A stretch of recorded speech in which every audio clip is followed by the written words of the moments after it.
Very good morning, students. In this unit is laws of motion. This is a first unit. Already we discussed about the unit 2 optics அப்படிங்கிறது complete ஆயிடுச்சு. So இந்த unit ஆப்டிக்ஸ்க்கு அடுத்தது நடத்தக்கூடிய unit. ஓகேவா? So this unit is a very very important unit in this public examination. ரொம்ப கவனிக்கக்கூடிய ஒரு விஷயம் என்ன அப்படின்னு பார்த்தீங்கன்னா, maximum of marks from the physics part அப்படின்னு பார்க்கும்போது இந்த யூனிட்டுக்கு இம்பார்ட்டன்ஸ் கொடுக்கலாம். So this concept each and every thing is very very simple. This basic fundamentals and all already we studied in our lower classes. மோஷன்னா என்ன, types of motions, and then பேசிக்காக what types of general laws, இது எல்லாமே நம்ம என்ன பண்ணியிருக்கோம்னா நம்மளோட lower கிளாஸஸில் நிறைய விஷயங்கள் study பண்ணியிருக்கிறோம். In this unit we are going to study about the motion briefly. சரியா? அந்த motion oriented concept is enclosed through the laws. motion oriented ஆன laws என்னென்னலாம் டிக்ளேர் பண்ணியிருக்காங்க, அந்த laws என்னென்ன, அதோட டெஃபினேஷன்ஸ் எப்படி அப்படிங்கிறத ப்ராக்டிக்கல் அண்ட் ஜென்ரல் டெஃபினேஷன்ஸோட experimental wise we are going to discuss in this unit. இந்த இன்ட்ரோடக்ஷன் பார்ட் அப்படின்னு பார்க்கும்போது the small things is the given. என்ன ஃபஸ்ட்டு ஒன் பார்க்கும்போது என்ன கொடுத்துருக்காங்கன்னா, நம்மளை சுற்றி இருக்கக்கூடிய எல்லா விஷயமும் அப்படிங்கிறது ஒன்று இன்னொன்றத்தோட இன்டர் ரிலேட்டடாக தான் இருக்கும். கண்டிப்பாக ஒரு விஷயம் இன்னொரு விஷயத்தை சார்ந்து தான் இருக்கும், அதில் வந்து பிரச்சனையும் இல்லை. பொதுவாக நம்மளை சுற்றி இருக்கக்கூடிய ஒரு ஆப்ஜெக்ட்ஸ் அப்படின்னு எடுத்துக்கிட்டோம் அப்படின்னா, ஒரு பொருள் அப்படின்னு எடுத்துக்கும்போது அது என்ன ஆஸ்பெக்ட்ஸில் இருக்கும் அப்படின்னு பார்த்தீங்கன்னா, only it has following in 2 aspects. என்ன அப்படின்னா, some bodies are at a rest கண்டிஷனில் இருக்கும். ஸோ அப்படி இல்லை அப்படின்னா சம் ஆஃப் திங்ஸஸ் ஃபாலோயிங் என்ன மோஷன் இன் கண்டிஷனை ஃபாலோ பண்ணும். ஸோ நம்மளை சுற்றி இருக்கக்கூடிய things only in 2 condition. One is a rest or another one is a motion. இது ஒன்றும் இன்னொன்றும் இன்டர் ரிலேட்டட் டேர்ம்ஸ் அப்படின்னு சொல்ல முடியும். நம்ம நிறைய விஷயத்தை என்ன பண்ணிக்க முடியும் அப்படின்னு பார்த்தீங்கன்னா லேர்ன் பண்ணிக்கலாம் இந்த லெசனில்.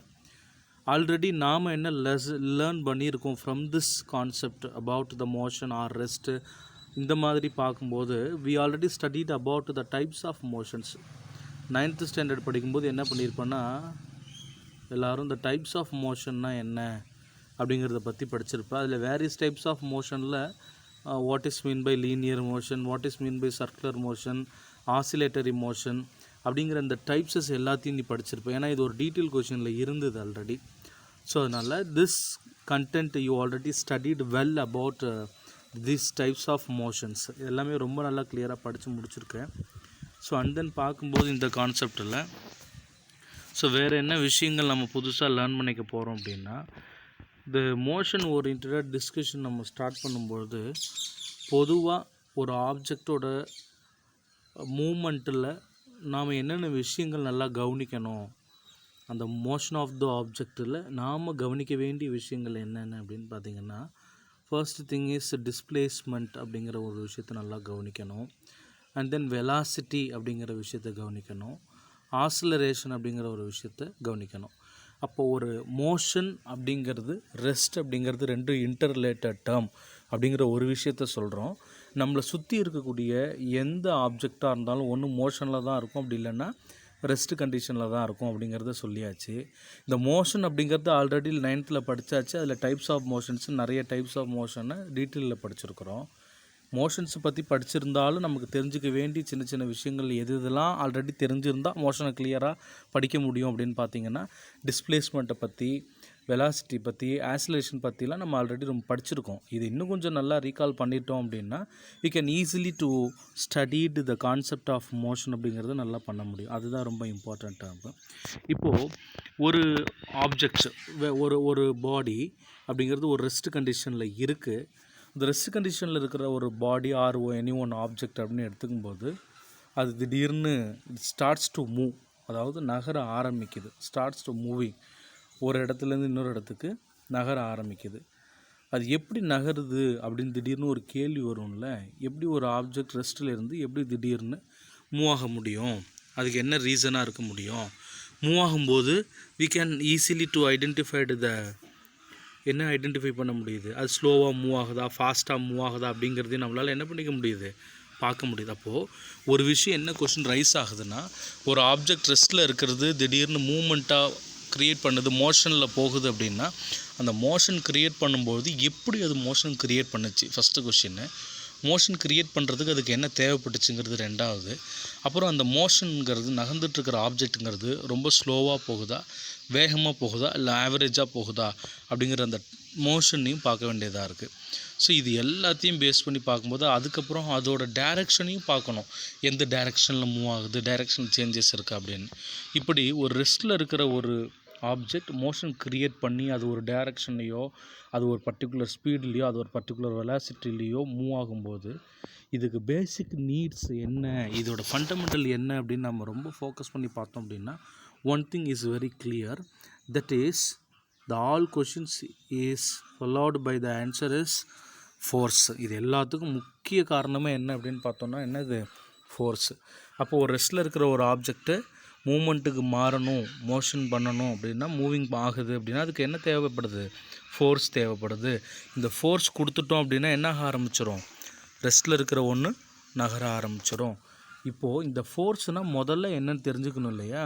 Force is nothing but that is push or pull. அதாவது என்னென்னா ஒன்றுத்தை தள்ளுறது அல்லது அழுத்துறது, ஒன்றுத்தை இழுக்கிறது. சரியா, நம்ம எந்த வேலை செஞ்சாலும் நீங்கள் நல்லா ஞாபகப்படுத்தி பாருங்கள், நாம் செய்யக்கூடிய என்னென்ன ஆக்டிவிட்டீஸ்லாம் இருக்கோ, படிக்கும்போது புத்தகத்தை பெறட்டுறதாகட்டும், எழுதுறதாகட்டும், ஏதோ ஒரு வேலை செய்கிறோம் இல்லையா, சாப்பிட்றதாகட்டும், எந்த வேலை செஞ்சாலும் அந்த வேலையில் கண்டிப்பாக 2 ஆக்ஷனில் ஏதாச்சும் ஒரு ஆக்ஷன் இருக்கும். ஒன்று புஷ் பண்ணுவோம், அப்படி இல்லைன்னா புல் பண்ணுவோம். ரெண்டுத்தில் ஏதாச்சும் ஒரு ஆக்டிவிட்டியை ஃபாலோ பண்ணி தான் we are going to doing the activities அப்படிங்கிறது நம்மளால் லேர்ன் பண்ணிக்க முடியுது. அப்போது ஒரு ஹியூமன் ஒரு ஒர்க் பண்ணணும் அப்படின்னா கண்டிப்பாக அவன் என்ன கொடுத்து தான் வேலையை செஞ்சாகணும், ஃபோர்ஸ் அப்படின்னு கொடுத்து தான் நம்ம வேலையை செஞ்சாகணும் அப்படிங்கிறத ஈஸியாக நம்மளால் அண்டர்ஸ்டாண்ட் பண்ணிக்க முடியுது. இந்த புஷ் ஆர் புல் அப்படிங்கிறத நம்ம என்னென்னு சொல்கிறோம், ஃபோர்ஸ் அப்படின்னு ஐடென்டிஃபை பண்ணுறோம்.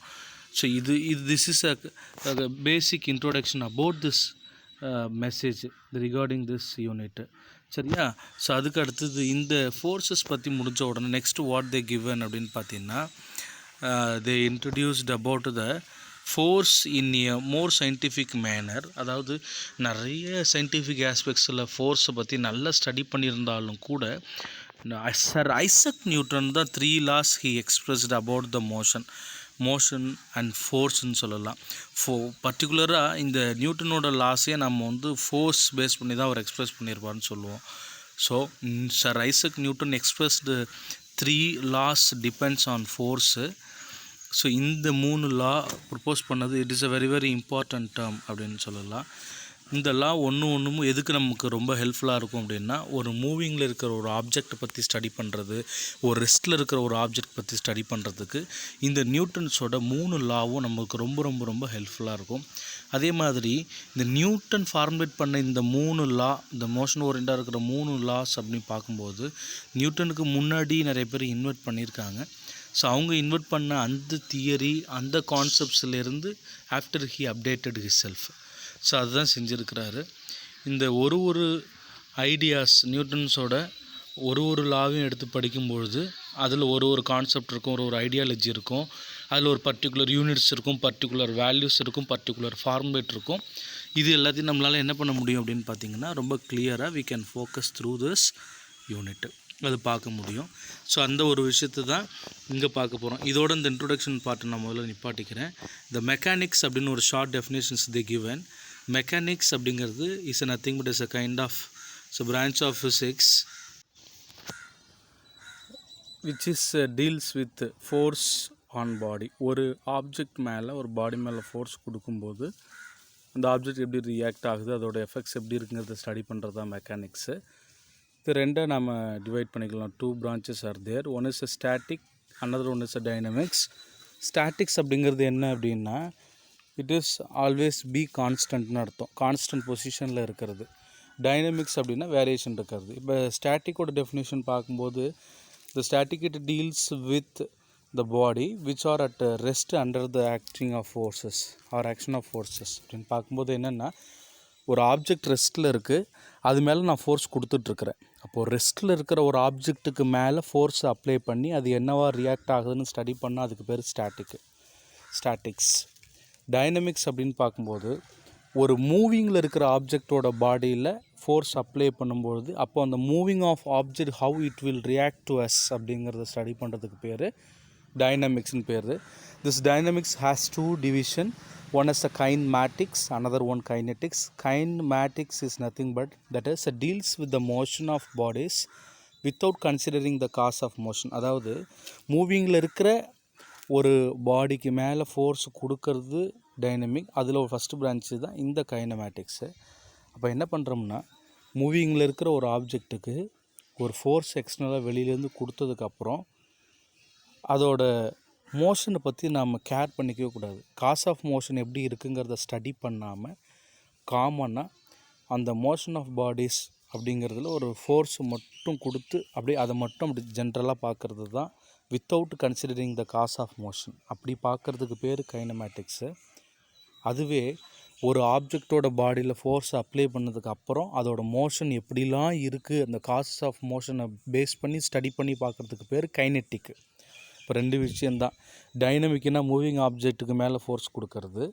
அதில் first one is a kinematics. கைனமேட்டிக்ஸில் without considering the cause of மோஷனாக இருந்ததுன்னா that is called as a kinematics. So moving object மேலே ஃபோர்ஸ் கொடுத்து காசஸ் ஆஃப் மோஷனையும் சேர்த்து ஸ்டடி பண்ணோம்னா that concept is called as a கைனட்டிக்னு பேர். So this is the basic introduction part. Okay, thank you.